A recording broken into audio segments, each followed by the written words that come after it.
this is. What breed this is. It's a Siberian. Yes, that's right. It's a Siberian. And they are one of the newest breeds in CFA, although again, it's like the Norwegian forest cats, their history goes way, way back.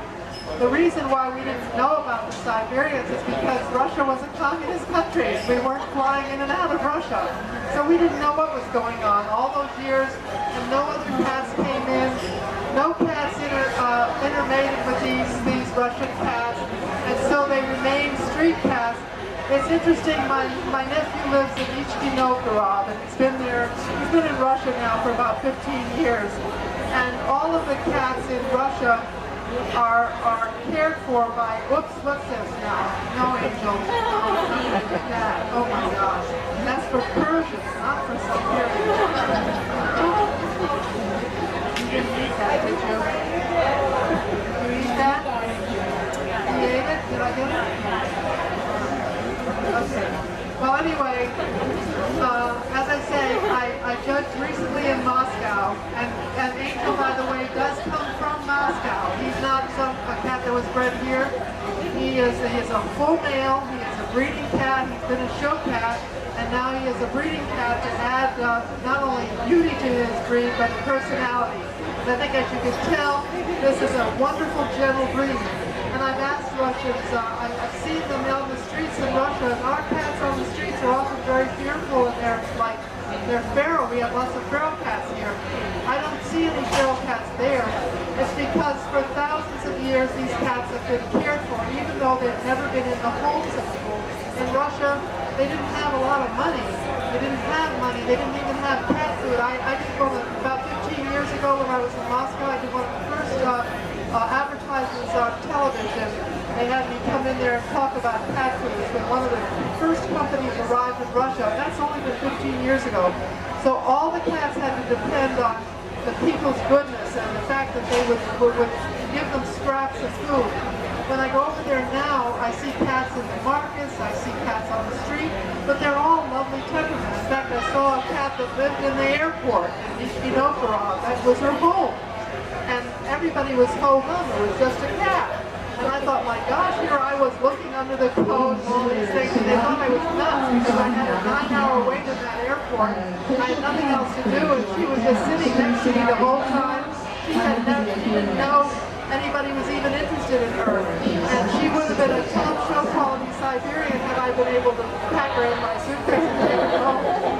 But she was pregnant. She was about to deliver kittens, and obviously there was a little vendor in the airport who had a bowl of food and some water there, so it was obvious that somebody was giving her some care. She's in beautiful condition. Anyway, this is what you see on the streets in Russia. And these are cats that have developed because it's very harsh climate over there, similar to the Norwegian forest cats. They are a moderate cat. They are catted cats, and they have huge body. They have lots of on hairs. Are you going to show us your belly? No, this is a lynx point and white. So the question was, are they all blue-eyed? Siberians, many of them are lynx points, and they have strong ghost markings. They have the tabby map pattern. A lynx point is a color point factor, and that always comes with blue eyes. So no, this is just one color pattern, red tabby or brown tabby. Most of them are tabbies, but there are, I know that there are some solid colors too. The lynx point is beautiful. It's darker legs, darker face, white covers up the color. Long-haired champion 9, short-haired champion 17. Anyway, the coat texture on the Siberians is also the three coats with lots of long hair on the belly. And they also have a very thick neck. The veterinarians have a hard time even getting a vaccination to a cat because they have such thick skin that would protect them from the predator. They also have a ruff around their neck that gives them that extra scarf so that it keeps them a little bit warm. You've got the guard hairs that protect them from the snow, and the on hair, and the other qualities. Now they have fairly small ears because of large ears can be cold and be difficult for them. They have a rounded muzzle. They've got a very strong jaw. These are cats that can hunt. Like the Norwegian forest cat, they have fur on the bottom of their feet that totally cover their paw pads.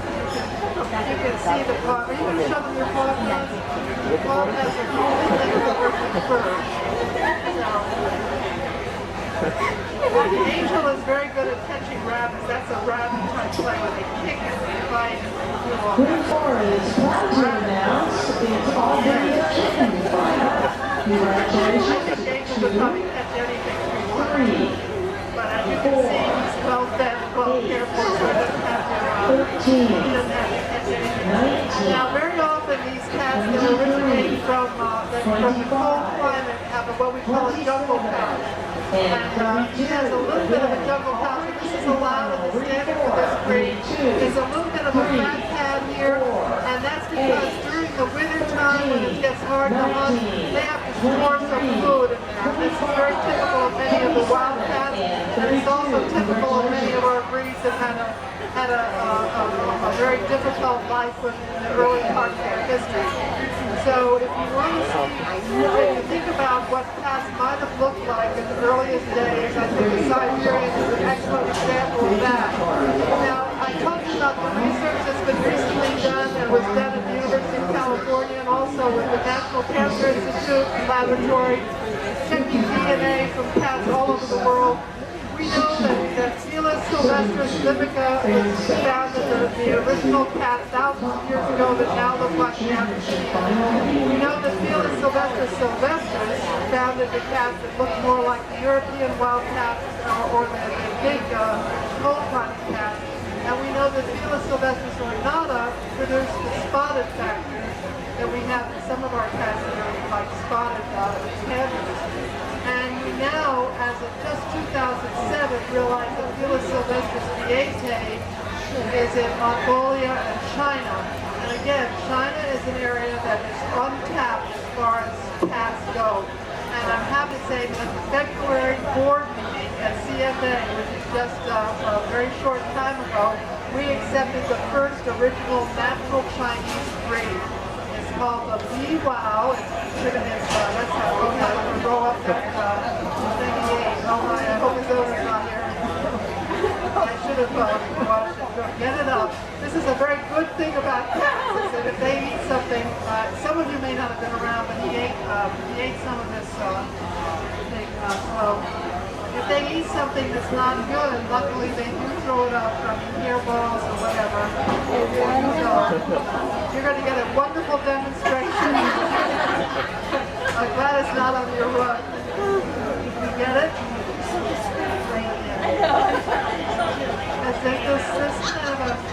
This kind of a teaser is okay for the Persians because they don't do things like that, but it's not good for a cat like this. He ate some of this. So, anyway, is he what? Oh, I don't know how much he weighs. The question was how much does he weigh? My guess is that he's similar to some of the bigger Maine Coons, and they can get to be about 26 pounds, between 20 to 28 sometimes we have. So my guess is that he's over 20. They're very large. He is fully mature. He's about 6.5 years old now, and so he is a big cat. But even the Siberian females are quite large. So yes, it is a big breed. It's a very strong breed. It's a healthy breed, and they have a huge gene pool. I know of no health problems whatsoever in this breed. They're rare. It's hard to get one as a pet, but you can all say that you remember 2010 when you saw your first Siberian. Maybe years from now, your kids will have them as a pet, and everybody will know about them. But we rarely see more than, where are you going now? I'm not going to look for anything else. They are active cats. They're great with children, with dogs, with everybody. They're just really easygoing cats. Anyway, I was telling you about the Wow. It's spelled L-I-H-A-U, but it's pronounced Wow. And we're very excited about this cat. It has a pattern that we've never seen in cats before. It's like a mackerel pattern, but the lines go all the way through. There's no dorsal stripe like we normally see. And so It's going to be a while. We had one cat come from China to present to the board.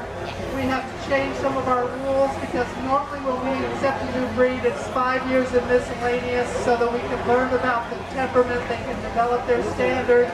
We have a book of standards for every breed. This is one of I have my standards here so that you can take a look at what each breed standard is all about. You can get these books online too. But the standard is going to have to be developed for the Lee Wows, and we're going to have to, the judges now will be able to handle them when we get them in our shows. But for now, they're going to have to be shown in China because you can't get them over here very easily.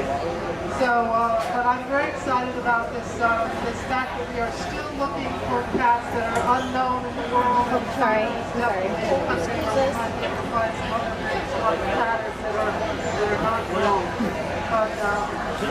Siberian is one of our newest breeds in CFA too. Now we're going back now, Rachel. Come on, we can't you're not going to be the only cat here. We're going to go back. Here we go.